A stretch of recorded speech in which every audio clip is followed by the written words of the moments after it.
Yes, hello everyone, and welcome to my talk on bypassing web application firewalls, an approach for penetration testers. My name is Khalil Bijou. I work as a security consultant and mostly perform penetration tests. So maybe I should start with why did I start researching this topic? I was doing my internship within a penetration testing team within one of the big four firms, and we noticed that more and more companies started deploying web application firewalls. And we, as penetration testers, we need to circumvent and bypass these webs. So the topic for my bachelor thesis was found, and I started researching on this topic. But maybe before we dive into this, into the slides, do we have penetration testers here? 1, 2, 3, 4. Okay, great, perfect. Let's start with the question bypassing a WAF. Why do we even want to do that? So as I just said, the number of web application firewalls is increasing, especially now that there are compliance requirements like from the PSI DSS, which requires a company to deploy a web application firewall. The problem with the web application firewall is that it makes our lives as penetration testers harder. So the testing is more difficult, and therefore one of the main reasons for us penetration testers to learn more about bypassing a web application firewall is to find vulnerabilities in the web application and in the end assure accurate results which we can present to the customer. So the main goal of this talk is to give a practical approach for penetration testers on how to bypass a WAF in order to ensure accurate results to our customers. Okay, first of all, a short introduction into web application firewalls. So in the old days, companies were using firewalls and were using intrusion detection and prevention systems. However, these operate on the network layer, so they were inspecting packet for packet. The problem with that is that they tend to false positives, and that bypassing them is an easy task. So that was the reason why web application firewalls were introduced. These web application firewalls operate on the application level, so they understand HTTP traffic much better than old-fashioned firewalls and intrusion prevention systems. Why do we want to use a WAF? Very simple, we want to secure our web application, we want to protect it, so we put it and deploy it in front of the web application. What does it do? It checks for malicious traffic, it inspects the traffic that comes from the user to the server, and again from the server back to the user. And if it detects malicious traffic, it simply blocks the requests. Coming to the functionality of a WAF, we could simplify it and summarize it in these 5 steps. So the first step is that a request is incoming. Our web application firewall receives a request and then runs the preprocessor. The preprocessor decides whether a request will be further processed by the WAF or whether it will forward it directly to the backend. For instance, if we configure our WAF to not process requests that come from the internal network, then this is done by the preprocessor. The second step is that the WAF performs normalization functions. So the goal of this step is that the web application firewall standardizes the user input in order to work with it. Then the input is validated by the WAF. It is checked against some rules which we defined. And in the last step, if everything went good, it is forwarded to the web server to the backend. To shed more light on the normalization functions, why are they used? First of all, they simplify the writing of rules. So an administrator, which is administrating a web, does not need to know about the different types of inputs and encodings. So what he can just do is to use these normalization functions and then work with what comes out from it. Here we have 4 different normalization functions as examples. The first one is called compress whitespace. This function is used to convert whitespace characters, like the tab character or the new line, to normal spaces. The second function, hex decode, as it says, it decodes a hex encoded string. The third function, lowercase, converts characters to lowercase characters. And the UL decode function decodes a UL encoded string. These are some examples that are used by Mod Security, an open source web, which is very famous and known. I see someone smiling from the OWASP team. So they are very easy to understand, and if I'm an administrator, I just use these functions and do not have to care about all the different inputs. Then the input validation comes to play. First of all, the input validation is based on security models. These security models define how to enforce rules. These rules often consist of regular expressions. And generally speaking, there are 3 security models: the positive security model, the negative security model, and a mixture of both, the hybrid security model.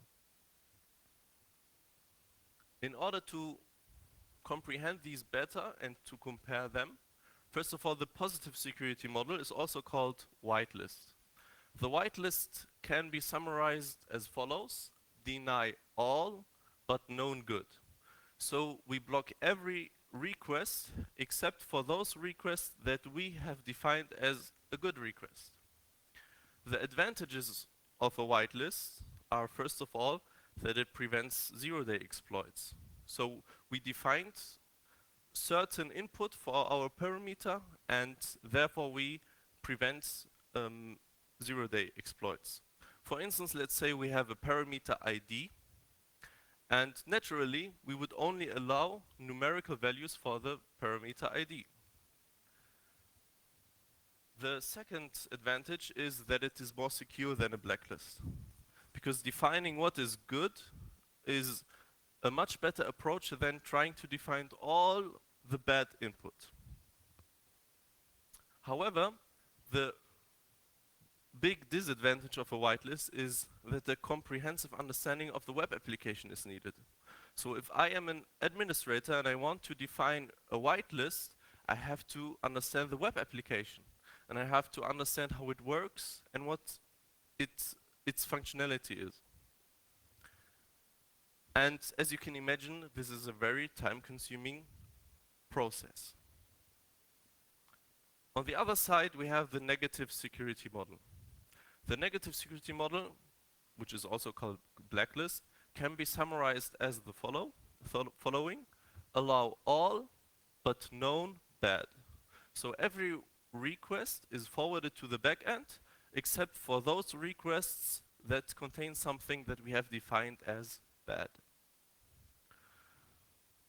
Yeah, the advantages are clear. First of all, it comes shipped with the WEF. So if I'm an administrator, I can deploy the WEF, and without any further effort, I can just use the blacklist that comes with it and deploy it. That leads us to the second point: fast adoption. We can deploy it and it will work. The third advantage is that little knowledge is needed. I do not need to have a web application security expert. I do not need to have a senior developer to deploy a web application firewall with a blacklist. And lastly, it can protect several applications. And this is one of the advantages, I would say, is one of the reasons why most companies use it. You can have, for instance, if you have a company with 10 different web applications, you can just use one web application firewall and protect all of them just with one WAF and just with one blacklist. The disadvantage of the negative security model is that it tends to false positives. So for instance, if you take the mod security standard core rule set, you will see that you will have a lot of false positives. You may not use, for instance, WordPress with this core rule set because it will block so many requests, although they do not contain anything suspicious or anything malicious. Another disadvantage is that this is a time-consuming or resource-consuming process. So if you try to define everything that is bad, you will have a very long list. For instance, if you take SQL or if you take JavaScript, these languages are very, very flexible. And if you try to find every bad input, you will have to you will have a very big list, and every request that comes into the WAF will have to be checked against this list. Okay, that's it for the functionality of the WAF. Now coming to the bypassing methods and techniques. I took some as an example, but there are a lot more than you will find now. First of all, an overview. I have categorized all exploits and techniques into 3 different categories. The first category is the preprocessor exploitation. As a reminder, the preprocessor decides whether a request will be further processed by the WAF or whether it will be forwarded directly to the backend without further processing. So in this category, or the exploits in this category, try to make the WAF skip input validation. So we try to tell the WAF, I'm a good request, you do not even have to look into me and just forward me to the backend. The second category, impedance mismatch, contains exploits that try to make the WAF interpret an input differently than the backend.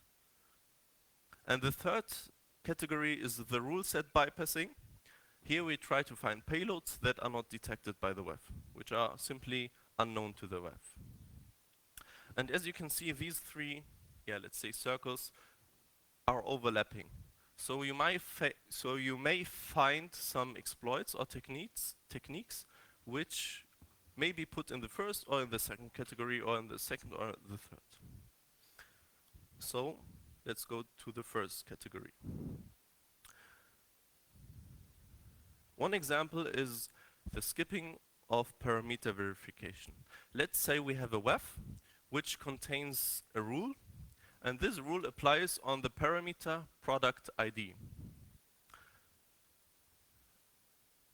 PHP has a feature, I would call it as such.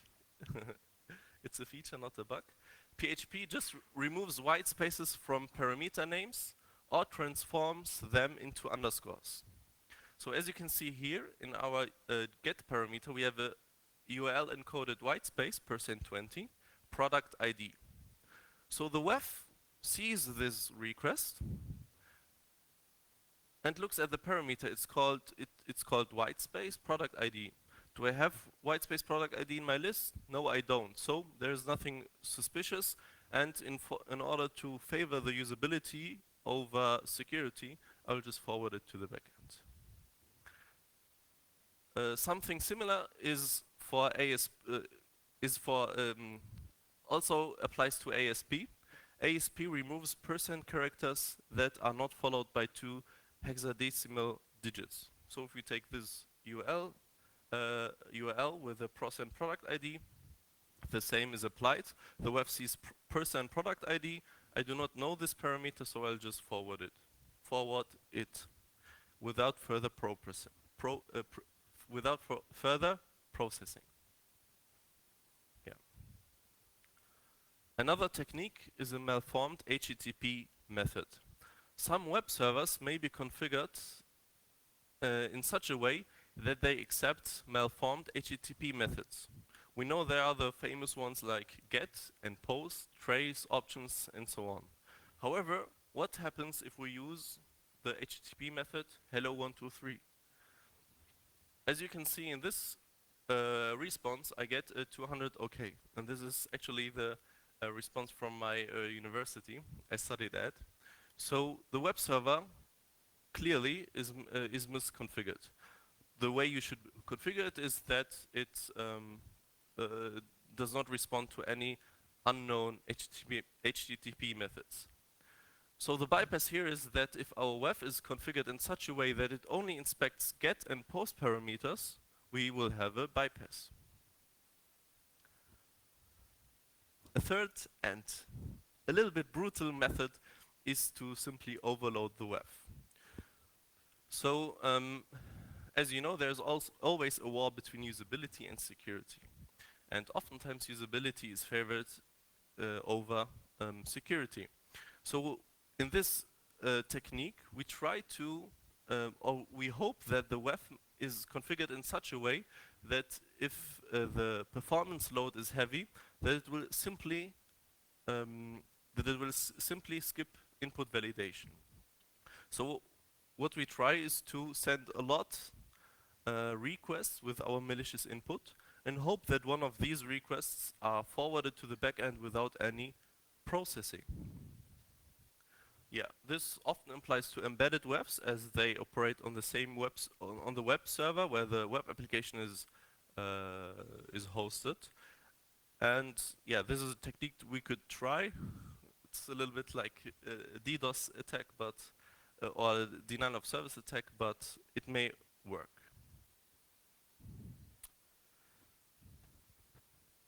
Okay, coming to the next category, impedance mismatch. To remind you, impedance mismatch, this category contains exploits that try to make the web interpret an input differently than the back end does. So one very famous technique is called HTTP parameter pollution, which was, I think, presented in one of the OWASP conferences. Yeah, so what we do here is we simply send a number of parameters with the same name. So let's take this example. website.com/product/product ID equals 1 and product ID equals 2. Different technologies interpret this request differently. For instance, ASP.NET concatenates both values with a comma. So what is received in the backend is product ID equals 1, 2. JSP, for instance, takes the first occurrence, so it's product ID equals 1, which is processed, and PHP takes the last occurrence, which is product ID equals 2. So how can we use this technique to bypass WEFs? Let's say we have the following payload. Product ID equals select 1, 2, 3 from table. I'm sure that 100%, probably all WEFs will block this request because they see there's SQL code in it and I should block it. However, if you use HTTP parameter pollution, we can simply divide our input, our payload, into two chunks. The first one, product ID equals select 1, and product ID equals 2, 3 from table. So what does the WEF do? It checks every parameter. It checks product ID equals select 1. Is select 1 in my blacklist? No, it isn't, so that's fine. And then checks the second parameter, product ID equals 2, 3 from table, checks it against the blacklist, and does not find a rule which is against this payload. So it forwards it to the backend. And as we just saw, ASP.NET concatenates both values, and in the end, what is received in the backend is select 1, 2, 3 from table. And this was actually a bypass, I think in 2003 or 7, in mod security. Another technique would be WL encoding. So as we have learned in the beginning, a WEF normalizes input and decodes UL encoded characters into ASCII characters. However, if the WEF is configured in such a way that it only decodes the input once, we may have found a bypass. So what we try is to double encode a character in our payload. So we have the S, and we UL encode it and get %73. We then again UL encode our %73 and get %25, %37, %33. What we now do is to substitute our S with our UL in WL encoded S and get one union, then our WL encoded S, elect 1, 2, 3. So what we hope for is that the WEF decodes this string. What we then have is one union, %73, elect 1, 2, 3. Then the payload is forwarded to the backend, and the backend simply UL decodes the string again and gets our intended payload, one union, select 1, 2, 3. And the last category is the rule set bypassing. Here we have two methods. The first one is a simple brute force by enumerating different payloads. So we can try a very big list of payloads and hope that one of these payloads is forwarded to the backend. However, the more intelligent and probably more successful technique would be to reverse engineer the WEF rule set. So what we try here is to learn more about the rule set of the WEF. We send characters, we send strings, and see whether the WEF blocks our requests, our strings, our characters, or whether it does not. And in the end, what we can do is to reverse engineer the WEF rule set by knowing what it blocks and what it doesn't. Coming to the approach for penetration testers. So as an overview, this approach is divided into 6 phases, and we have a phase called phase 0. Why is it called phase 0? Simply because it's probably not always applicable. Before coming to phase 0, who has a guess what phase 0 is? What is the really first step if you want to bypass a WEF? What would you say? Please. Yes, very good. But even, let's say you know that they use a WEF. You are 100% sure that they use a WEF. What would you do?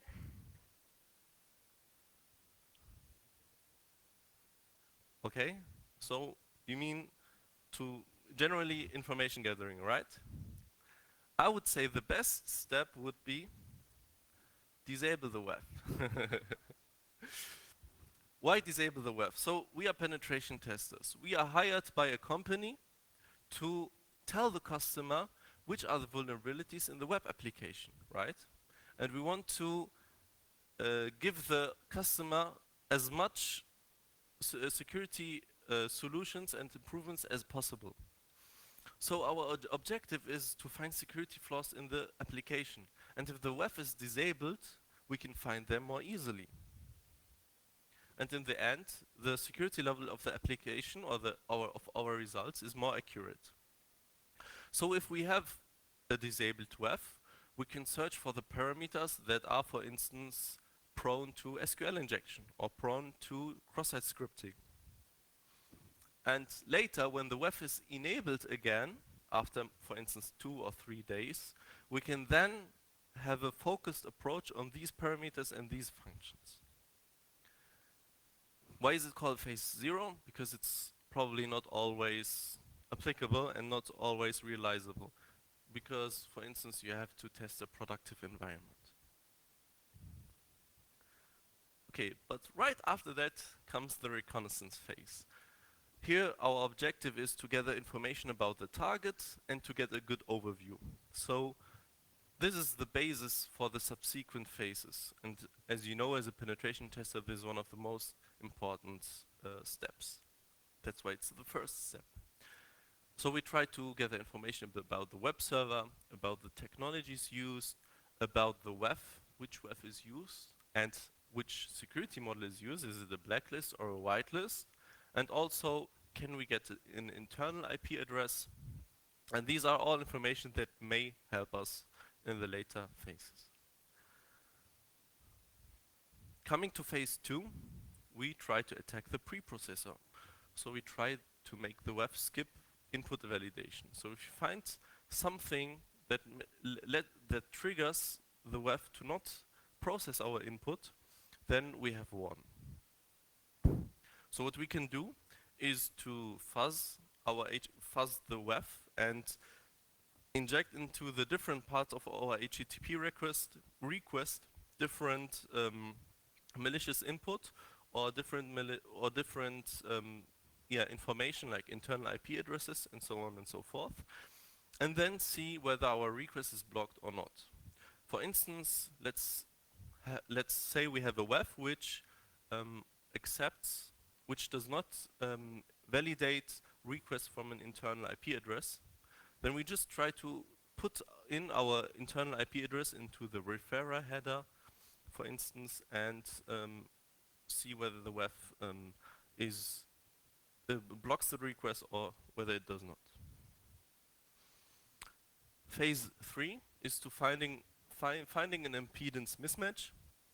So our objective is to make the WEF interpret a request differently than the backend, and therefore it will not detect our malicious input. However, for this step, information about the backend technology is needed. If we know we have ASP.NET in the backend, we may use the HTTP parameter pollution technique, for instance. And phase 4 is bypassing the rule set. Our objective here is to find a payload that is not blocked by the WEF. So the first thing that we could do is brute force. We could just simply send a very big list of different payloads and hope that one is not detected. Probably that won't work, at least for the bigger WEFs. So what we then try to do is to reverse engineer the rule set in a trial and error approach. So we send different symbols, different characters, and see how the WEF behaves. And in the end, hopefully we have a very nice list of accepted strings and characters, and from this list we can build our payload. Phase 5, is to find other vulnerabilities. So a WEF may block requests that contain SQL injection payloads, may block requests that contain JavaScript. However, some requests cannot be blocked by a WEF. For instance, if there is a broken authentication mechanism, or if there is an authorization problem within the application. And for instance, if I want to change my profile and I could simply change the ID from 60 to 61 and then change a profile of someone else. These are things that the WEF naturally cannot detect, at least as far as I know. And phase 6 is after the pen test. So at the end, we finish our pen test, we wrote our report, and we informed the customer about the vulnerabilities. So one very important thing is to advise the customer to fix the root cause of a vulnerability. So let's say we have found a cross-site scripting vulnerability, then the solution should not be to implement new rules in the WEF in order to block these requests. Instead, the solution should be fix the cross-site scripting vulnerability in the application itself. While the vulnerability is not fixed, there should be rules that are implemented in the WEF in order to stop this stop exploits of this vulnerability while the developers are fixing the solution. Yeah. And the last step is to make the customer understand that a web mitigates vulnerabilities. However, it cannot thoroughly fix it. So it's just a second security mechanism, or a security mechanism which we put in front of our web application. Yeah. So that was the approach. During my bachelor thesis, I developed a tool called WEF Ninja. WEF Ninja is a tool which was developed in order to automate parts of this approach. So we have, as penetration testers, have a mostly very short amount of time to penetrate a web application, and therefore automation is always good. It's a command line interface tool written in Python. It was already used in several penetration tests, and it supports HTTPS connections, get and post parameters, usage of cookies, usage of an intercepting browser, and it is open source, so you can find it in GitHub.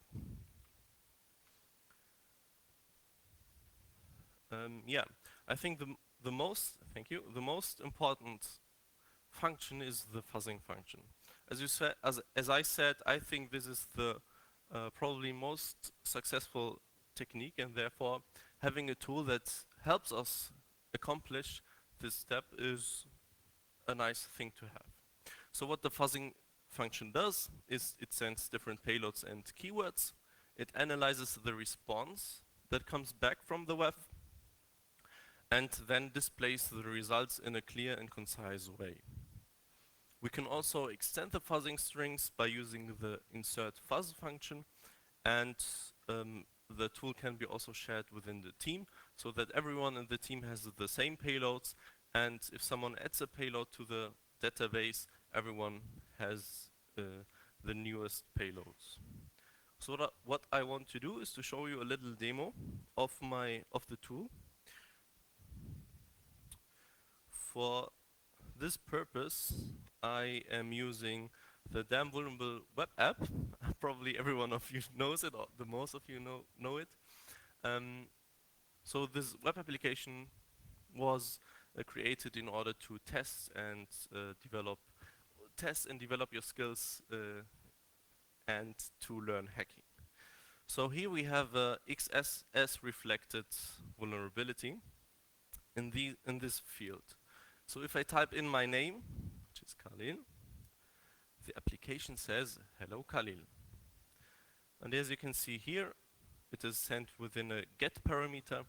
So what I could try here now is to simply add some JavaScript and attack other users with it.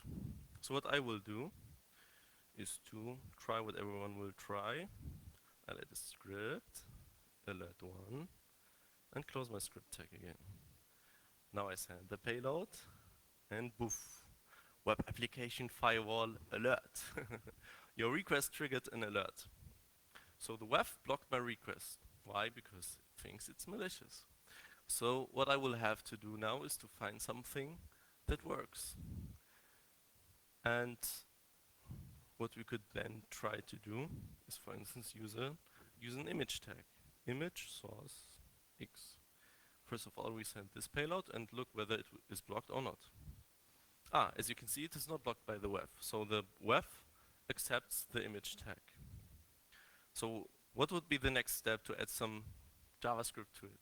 Who has an idea? Onload. So we use the onload equals alert1, for instance.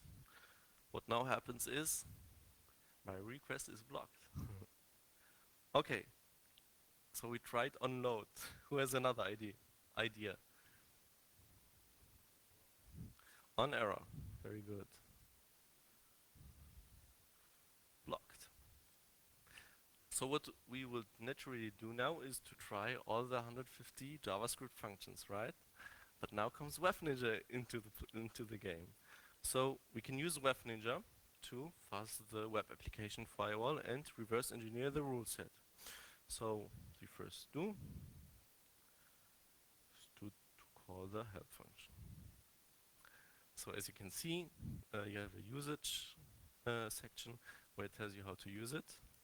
Then the logo, WEF Ninja penetration tester's favorite for web bypassing. And here you can see the fuzz function. The fuzz function is used as following. I have the keyword fuzz, then the -u parameter for URL, then the URL with my get parameter, and here as a value, and that is important, I use the keyword fuzz. Then I have my cookie. Then I have the type of payloads I want to send. In this, for this example, we use cross-site scripting, XSS. And we have the -o for output parameter, where we define where to save our output. So let's get started. We use Python, fninja.py. So we use the fuzz function. First of all, we need the URL. So we copy it and write here fuzz. It's very important. The next step would be to find the cookie. So in the information tab, you can let the browser show you the cookie and then copy it from there. I already did that to save time. So I'll just copy it in here. Oops. I'm sorry, I misclicked again. Fuzz. -c parameter. Copy the cookie. Yeah. Then we have the type of payload, which is XSS, and an output file, which I will call output.html.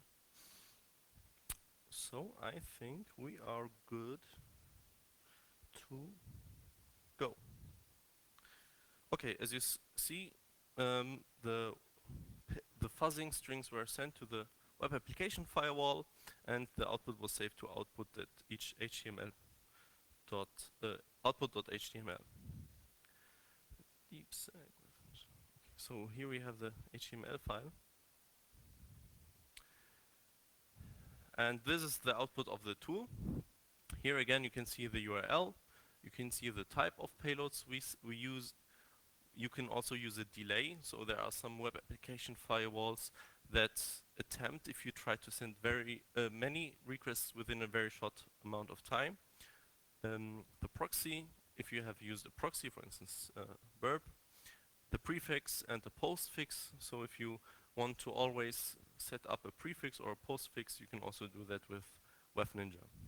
And now you have a very nice list of all input that is blocked. For instance, we earlier on we tried the script opening and closing tag, and as you can see, it is not working.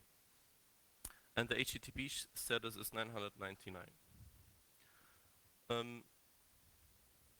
Yeah, you also have some fields like content length, which gives you an indication whether the input was working or not. If the HTTP, for instance, if you have a WEF which always responds with a 200 HTTP status, then you may use this column to have a indication whether it worked or not. The expected string is for fuzzing strings that are, for instance, URL encoded, and when then reflected by the web server are decoded. So you can. So what WEF Ninja does is to compare the expected string with the fuzzing string and sees whether it worked or not. Excuse me. And it compares the expected string with the output string. Okay, so what we were searching now for was a web JavaScript function which is working by the WEF. So for instance, we tried on error, and as you can see, the WEF blocks on error, and with it blocks a whole other number of functions. Then there are some functions which may work, for instance, on media error. However, these JavaScript functions are only triggered within if there are other circumstances given. For instance, if you have a media played on the website. When I used this my tool, I found out that there is one JavaScript function which is not blocked by the web, which is on wheel. So apparently, when they wrote their blacklist, they forgot on wheel. So what we will try now is first of all use on wheel. And as you can see, my payload was not blocked, so my hope is that on wheel is not blocked by the web. So this is our payload. Now we need a JavaScript function. The most famous one is alert1. We can see in our input.html produced by WebNinja whether it is blocked or not. And it says yes, it's not blocked, it's working, so let's try that out. Alert1 and send it to the backend. Now what we have to do is to go over the image tag and use our scroll button. And as you can see, our input is performed, and our browser performs the JavaScript. Yeah. So we have found a bypass for the web application firewall. And this was a vulnerability, or this was a bypass for WebNight, as you have seen.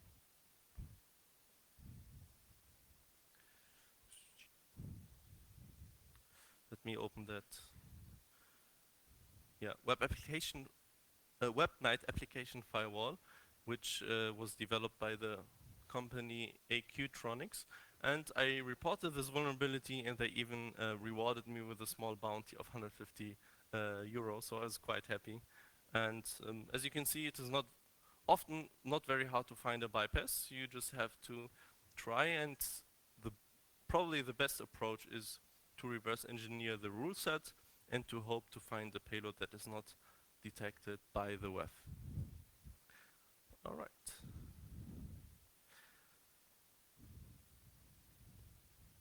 That's it from my side. Let's come to the discussion and the questions. Kelly? You're welcome.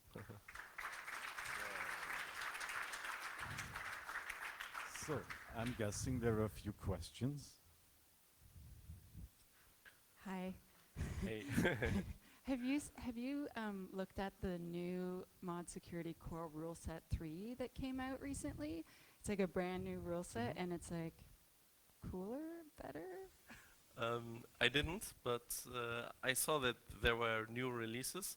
I used the rule set that was actual when I did my research. So that's why I said that the rule set was very strict. However, I think they improved it a lot. So for everyone, if you want to use mod security with the core rule set, then try it out, and core rule set 3, try it out and look whether it suits you or whether it doesn't. But So, thank you for your question. more. More questions. Are you going to share your slides? I really like them. Excuse me? Are you going to share your slides? Yes, I will. Absolutely. Oh, and is WAF Ninja available so we can use it? Yes, you can. So you can just copy the link. It looks awesome, and I want it now. I already checked before. So you can find it on GitHub and download it from there. So my first idea would be to implement this as either burp plugin or Zap. Or I mean, you only need a list and use the fuzzer from Zap, don't you? Yeah, absolutely. That was one of the questions I got when I presented WebNinja on another conference, and he told me, why don't you use burp? And my answer was that burp is free for some functions work in the free version. However, but I wanted to be flexible, and that's why I didn't really use anything else. So I wanted to have my own input and output. I wanted to modify it as I please, and that was the reason why I then developed my own. So then the question is, are the lists separated in the project? Because that's good value. We have the lists, and you can just load in Zap some list, and it looks itself, it's reflected and presents the same. Yeah, absolutely. You can download the tool and it comes shipped with the list. It's included in a SQLite database, and from there you can extract it. Yeah. So, more questions? Yep. Hi. Hey. Do you know about like one central place which is good to look for bypasses for different valves, like F5 and so on? As far as I know, there isn't. So what I did during my research is to find from different resources payloads and techniques and then combine it. For instance, I used a Chinese WAF bypassing cookbook, which was translated using Google Translator, but I found very valuable information in it. So I don't think there's really a centralized page or platform. However, there was a website which I found recently called wef.ninja. I don't know why he took this name, but you can check it out. He evaluates different tools and also evaluated my tool. So maybe this is something that may help. So, more questions? No? Then thank you, Kelly. You're welcome. Thank you very much.